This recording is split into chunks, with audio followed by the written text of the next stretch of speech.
Hello friends, I am Chevy. Welcome to my shed. How are you today? How's life in your world? How's things where you are? I hope it's all great and wonderful and fantastic. Everything here is good. We got some new stuff to open. We're gonna do that. I bought myself a few things lately. It feels a little bit weird.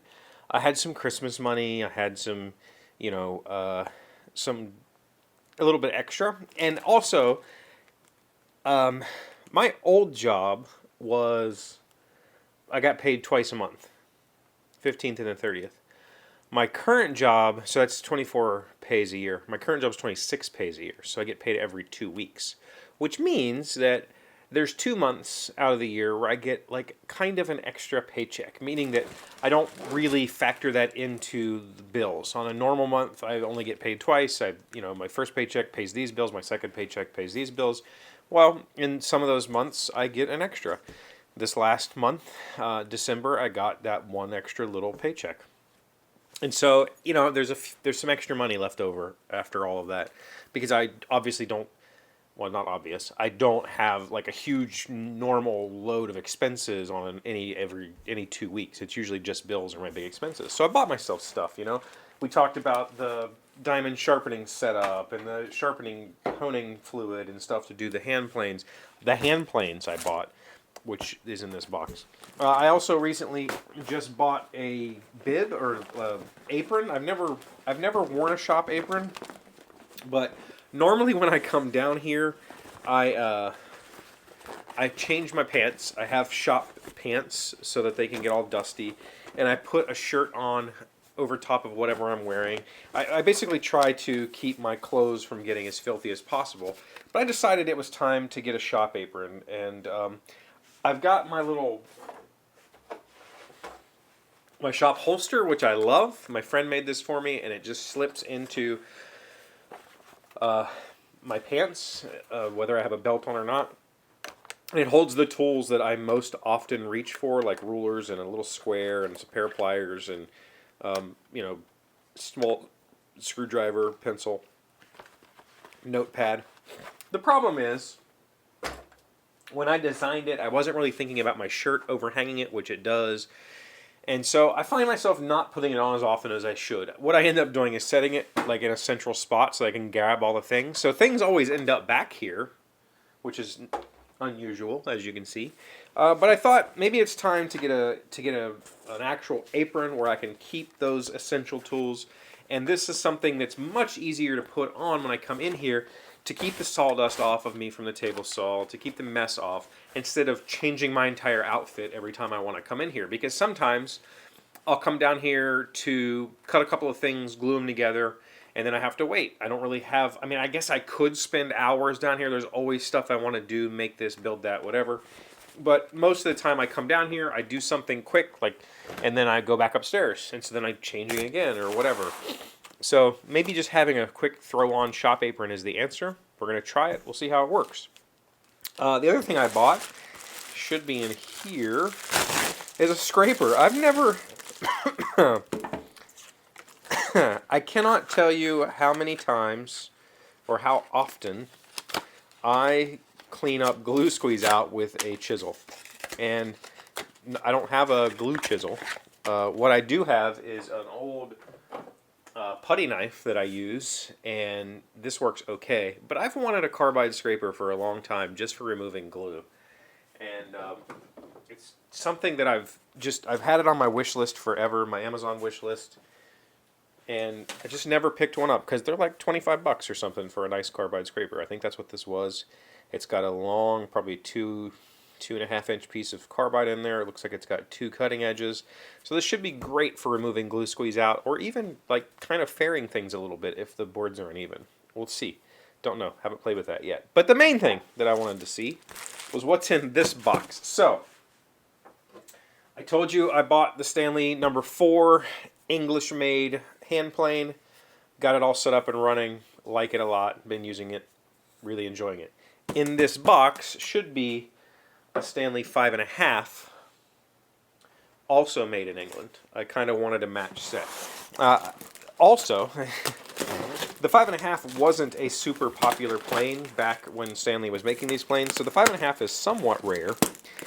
And the British planes are much less sought after than the U.S. made planes. So I have the British 4. Getting the 5.5 was much cheaper to get an English made, even shipping it from England. It was cheaper to get an English plane than an American plane. The American versions of the 5.5 go for like $300, $250 up, depending on condition. I'm not thrilled about the packaging here. It looks like it got beat to hell on the way over here, and I hope that nothing got broken or damaged. I mean, there's a ton of stuffing in here. He tried, but just the weight of the plane throwing around on the plane. Hopefully the bed isn't chipped or broken or anything like that. The box had a little damage in it, but we'll see. This is heavy. I wasn't sure how heavy it would be. Oh, okay. So this is the British Stanley 5.5. You can see it's quite a bit bigger, quite a bit heavier. But I'm excited that just as his, he took great pictures of the auction. This looks identical to what, I wasn't sure, but when you buy off eBay, you're always hopeful that the seller is honest, and this looks just as good as this one does. I mean, they look like a nice little set. The knobs are just as rough. I'll probably do what I did to this, which was I sanded these down and put Danish oil on them. I like the feel of that. I mean, these are usable, but the varnish or whatever they put on this is chipping and coming off, and I don't really like that shiny grip anyway. I prefer the kind of more natural grip, just a couple of coats of Danish oil. So this is exciting. The chip breaker, or the lever cap has never been touched up. I think that's okay. I've seen a lot of videos where people talk about touching up these lever caps so that it's putting even pressure. I'll probably do that. The blade, made in England, 25 degree, looks like it's been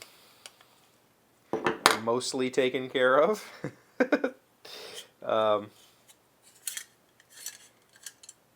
The chip breaker, or the top cap iron, has been cleaned up, so that's good. I mean, all of this looks great. Somebody has spent some time maybe scrubbing the back of this blade. I can't really tell. The blade is in pretty rough shape. Actually, no, it's not. Actually, that's in pretty decent shape. This one had quite a few chips in it that I needed to really work to get out. It took probably 45 minutes or so working on that blade. I figured this blade, as long as it's semi-flat across the back here, would probably only take me 20 minutes or so to get it working good. The plane itself is in really, really, really good shape. There, is really minor rust pitting, which is pretty common on these. As far as flatness goes, flat and square. This is not a great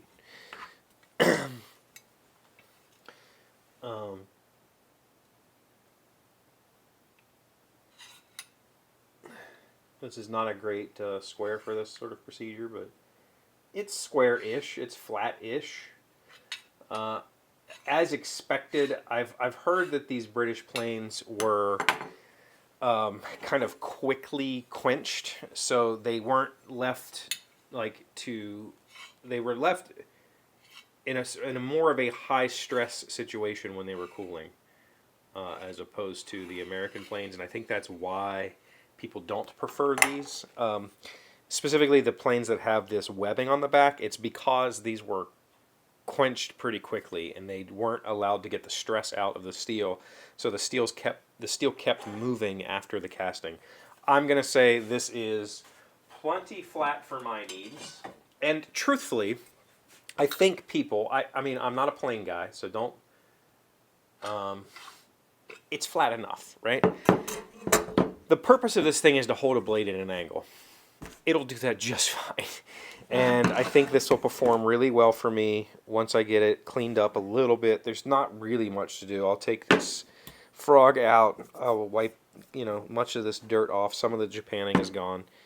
This is in great shape. I'm really excited about this. I think I paid $80 for this. That includes shipping.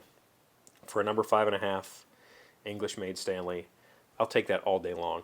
Even if it came warped and I had to take it to a machine shop and have the bed lapped, I don't feel the need to do that. This seems in really great shape. I might take a file and knock some of these little burrs off that have, just from this thing being knocked around.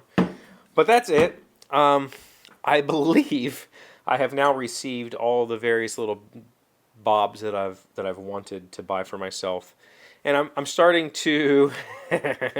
I think the next thing that I want to try is, I don't own a dovetail saw. I have a Japanese pull saw, and I love this guy. I've used this a lot for doing tenons, and I'm not attempted to do dovetails. I have a job, a project coming up where I need to do some tenons. I'm going to probably do wedge tenons, which means I'm going to have to probably hand cut some tenons.